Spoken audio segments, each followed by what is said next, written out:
explicación sobre los derechos humanos a partir del libro Preguntas y respuestas sobre los derechos humanos. Nosotros, esta generación, vivimos en un nuevo contexto, es decir, vivimos en una época en la que ya no solo son los países los que reglamentan o establecen el orden y mantienen y aseguran la paz, la convivencia o fortalecen y desarrollan sus economías, sino que también estamos en un siglo en el que estamos desafiados por un conjunto de ideas a las que queremos llegar, por un conjunto de principios. Esas ideas, esos principios, se llaman derechos humanos. Es decir, hay un conjunto escrito de garantías que se llaman garantías jurídicas para defender los fundamentos de la vida humana. Todo aquello que permita o todo aquello de lo que dependa la vida humana es aquello que tiene que defenderse y es aquello a lo que se le llama derecho humano. La alimentación, el trabajo, la salud, el derecho a tener conciencia libre, a desplazarse, al matrimonio, a elegir qué idea seguir, qué principios defender, son derechos vitales para que una persona no solamente exista en forma orgánica, sino que pueda desarrollar su existencia de manera plena. Entonces, cuando decimos derechos humanos, estamos diciendo que hay un reto que es práctico y que es teórico y que existe como idea o existe como forma, existe pues en la materialidad de la existencia, pero que además no es de ahorita, sino que se ha venido construyendo en el tiempo. Cuando uno mira la historia de los derechos humanos, ve por ejemplo que se han construido pactos internacionales para defender esos derechos humanos. ¿Qué tipo de pactos? Pactos para proteger al ser humano contra la violencia del Estado, contra la fuerza de los bandidos, contra la opresión, contra el robo, pero además declaraciones, o sea, formas escritas de esos pactos. El Pacto Internacional sobre Derechos Civiles, el Pacto Internacional sobre la protección de la infancia, de la adolescencia, del niño, de la mujer. Quiere decir esto que desde el año en que se escribieron los derechos humanos, el año de 1948, hasta nuestros días, se han creado nuevas formas internacionales, una especie de comunidad internacional, para que los seres humanos podamos ser cada vez más nosotros mismos los que podamos ir controlando nuestros propios destinos. Piensen en esto. A medida que transcurrió el siglo XX, nosotros vemos que hubo muchas guerras. Se habla de la Primera Guerra Mundial, de la Segunda Guerra Mundial, de la Guerra Fría. Y si miramos en la historia de Colombia, pues hablamos de por ejemplo, la Guerra de los 1000 días, o hablamos de 60 guerras que hubo antes de la Guerra de los 1000 días, o hablamos de la guerra que se ha tenido entre el Estado y la FARC, el ELN, el EPL, los paramilitares, las BACRIM, etc. Siempre hemos estado hablando de guerra, pero paradójicamente se habla de la guerra porque se está tratando de imponer la paz. Así como vemos en esta gráfica, la paz, ¿cierto?, que va en ese avión, intenta imponer de alguna manera ese orden, pero lo hace a través del uso de las armas, a través del uso de la fuerza. Los derechos humanos van un paso más allá y tratan de hablar no de una paz negativa, es decir, no entienden la paz como ausencia de guerra, sino que entienden la paz también como la creación de todas las condiciones de vida buenas para que la gente pueda vivir y para que la gente se pueda desarrollar.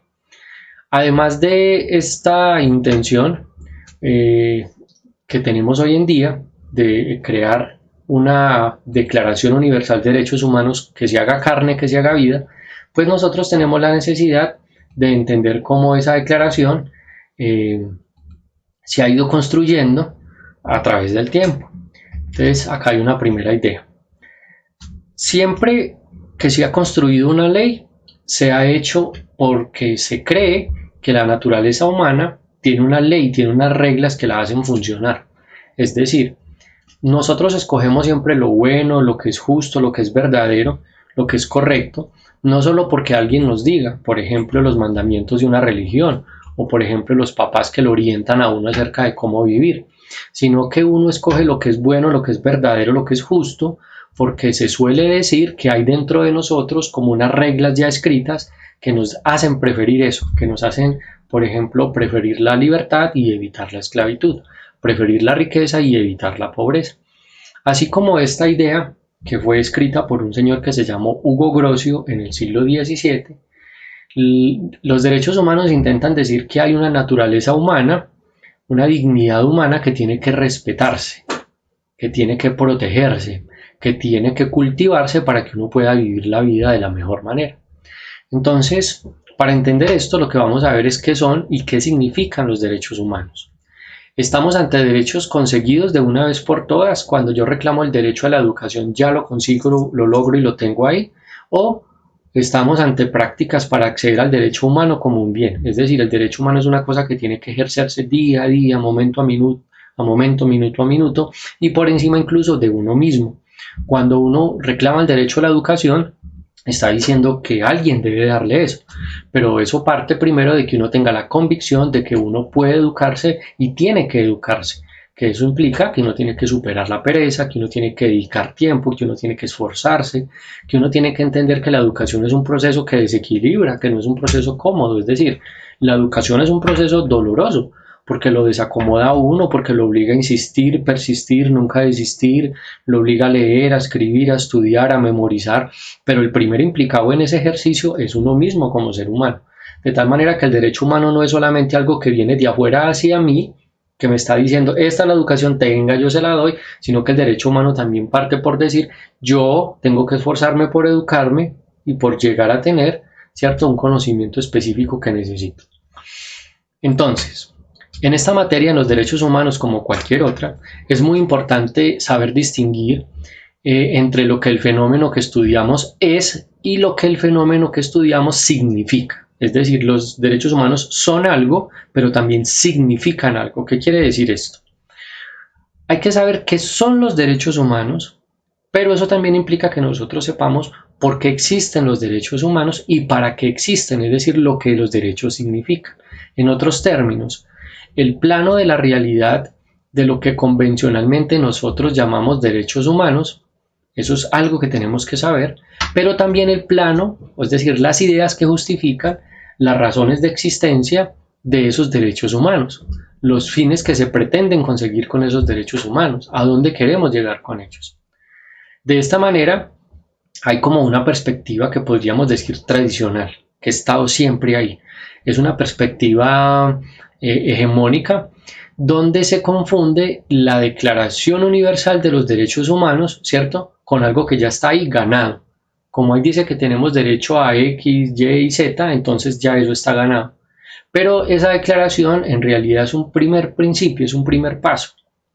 Miren que en el preámbulo de la Declaración Universal de los Derechos Humanos está escrito esto. Se dice, los derechos humanos son un ideal a conseguir, es decir, o concretamente, estamos ante el ideal común por el que todos los pueblos, por el que todas las naciones de la humanidad se deben esforzar, a fin de que tanto los individuos como las instituciones, inspirándose en estos derechos humanos, poniéndolos como cimiento de base, promuevan mediante la enseñanza y la educación el respeto a los derechos humanos, a las libertades y sobre todo aseguren medidas progresivas de carácter nacional e internacional para reconocer y aplicar estos derechos de todos los pueblos que forman parte de los Estados miembros de esta declaración. ¿Qué quiere decir esto? Que entonces los derechos son algo que están ahí como idea, pero esa idea lo que hace es impulsarnos a la creación de estrategias para reconocer y aplicar esos derechos humanos. Lo que significa que yo no simplemente puedo esperar que el derecho que está declarado, que está escrito, se cumpla, sino que yo también tengo que velar porque esos derechos se cumplan y yo tengo que garantizar que los derechos de otros no se vean vulnerados por mis acciones. ¿Qué significa esto? Por ejemplo, en los famosísimos artículos 1 y 2 de la Declaración Universal de Derechos Humanos, ya no se habla de un ideal a conquistar, sino de una realidad ya conseguida. Entonces, la Declaración Universal dice, hay unos derechos que tenemos que conquistar, que conseguir, que lograr. Hay unos que ya tenemos. El artículo 1 y 2 dice, esos artículos, estos derechos ya los tenemos. 1. Todos los seres humanos nacen libres e iguales en dignidad y derechos. Y dotados como están de razón y de conciencia, se deben comportar fraternalmente unos con otros. Entenderse como desde la perspectiva de la hermandad. ¿Qué significa esto? Que ya es un logro para la humanidad de entender que la libertad y la igualdad son una condición natural de todas las personas. por encima del grupo étnico, por encima del color de piel, por encima de las ideas, de la religión, del estatus, de la condición económica, todos ante la Declaración Universal de Derechos Humanos nacemos libres e iguales. Y el segundo artículo dice: toda persona tiene todos los derechos y libertades que se expresan en esta Declaración Universal, sin distinción alguna de grupo étnico, color, sexo, idioma, religión, opinión política o de cualquier otra índole, de su origen nacional, de su posición económica, de su nacimiento. Los derechos, pues, son algo que ya tenemos por el hecho de ser humanos, absolutamente al margen de cualquier condición o característica. Pero el hecho de que ya los tengamos por ser seres humanos no implica que se hayan logrado. Hay que luchar para que se materialicen las condiciones en las que esos derechos puedan permitirme a mí condiciones de vida justa, digna, una vida con alimentación, con salud. Es decir, los derechos humanos solo se satisfacen teniendo todos los derechos. Yo no puedo decir, como ya tengo el derecho a la educación, no necesito nada más. O como ya tengo el derecho al trabajo, a la religión, a la familia, no necesito nada más. Yo necesito precisamente que los derechos alimenten todos mis derechos humanos. Todos los derechos que están proclamados ahí alimenten todos mis derechos humanos. Y viceversa. Todos mis derechos plenamente cumplidos o progresivamente cumplidos van a garantizar que los derechos humanos de toda la humanidad se estén respetando y se estén cumpliendo. ¿Por qué esto es así? Porque desde la perspectiva tradicional, la idea de qué son los derechos, ¿cierto? Entre comillas, ¿qué son los derechos? Se reduce a la extensión y a la generalización de los derechos. Es decir, la idea tradicional es que los derechos están ahí escritos, lo que ellos son, entonces como ya está ahí, ¿listo? Y eso se trae porque se firma por un país y se generaliza para todos y ya. Entonces, el qué son los derechos se viene y se aplica acá en la Constitución, se escribe y ya se garantizaron. No, esa perspectiva tradicional de ver los derechos humanos es insuficiente. ¿Por qué? Porque el contenido básico de los derechos humanos no es el derecho a tener derecho, sino que esos derechos que están escritos ahí son la garantía de que yo como ser humano pueda tener condiciones materiales dignas para exigir todos los derechos que necesito.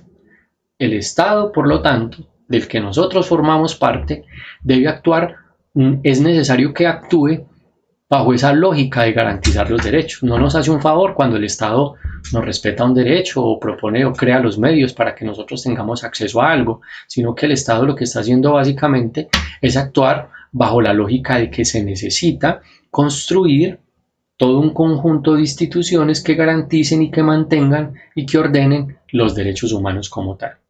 Esta es la primera parte de la discusión acerca de los derechos humanos como el fundamento, ¿sí?, de el orden social del que nosotros estamos haciendo parte, del Estado de Derecho.